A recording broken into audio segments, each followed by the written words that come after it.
Alright, so we come again to the top of our mat. This time we're practicing outdoors in the balcony. So I like to practice here as well, as long as there's not too much background noise. I hope it's the case right now. So we will practice our last standing postures.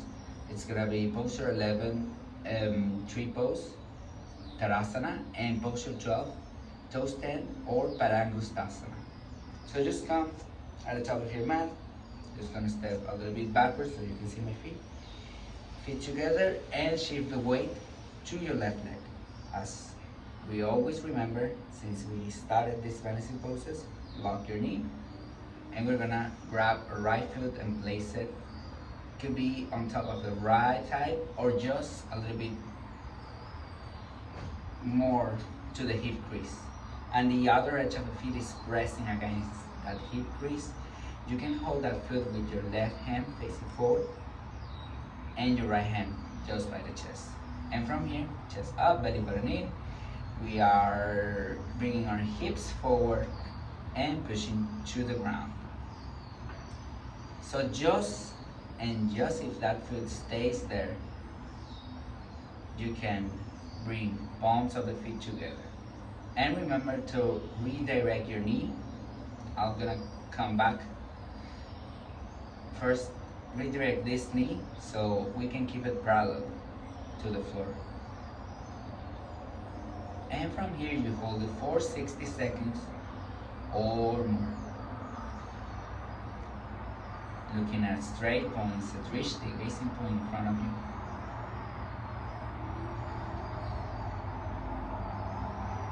Alright, so after those 60 seconds, you come back to your standing position, and this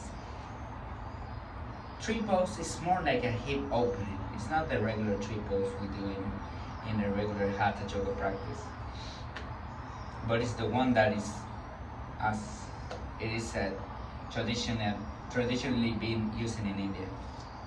So it's more like a hip opener because it really helps us then to sit in lotus pose and eventually meditate from there. So let's start from the beginning. Shift to the right leg, lock the knee, and left foot comes to the thigh or hip crease. Trying to place that knee parallel to the ground, and you can stay here by holding that foot, actually your palm facing up, and the left hand in on your chest. And I'm gonna try to place our palms together, but since each side of the body is different, I can feel my foot slightly gliding, so I just rather catch it and keep that balance, lengthening my leg, locking the knee, and pushing my hips forward for 60 seconds or more. Alright, so we spent a great time here. So there's no repetition here. From tree pose we come to toe stand, and we start by bringing the weight on the left side, locking the knee, and just as we come to our tree pose, now we're gonna fall forward, placing our hands on the floor. We're gonna lift the heel up, bend the knee, and try to sit. So just trying to place the pelvis parallel and sit on that left foot. So in my case, I'm having my fingertips on the floor, and I should look straight ahead, chest up, shoulders away from ears. And if you're more advanced, you can release one of the hands to the floor, especially could be your right first since you're supporting on your left side, or maybe both hands together.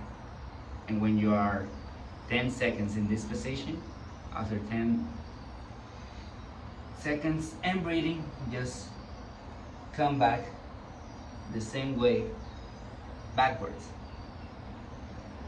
as you came into the pose. And we repeat on the right side, so weight on the right side, looking at knee. And foot comes to the right hip crease. Palms to chest here, and we start to fold forward. Start bending. And you may use your hands for support.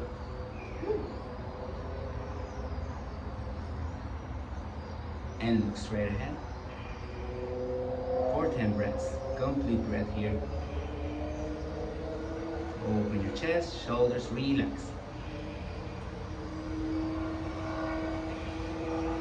So it's 10 breaths after you find your balance, and then you can come all the way up slowly.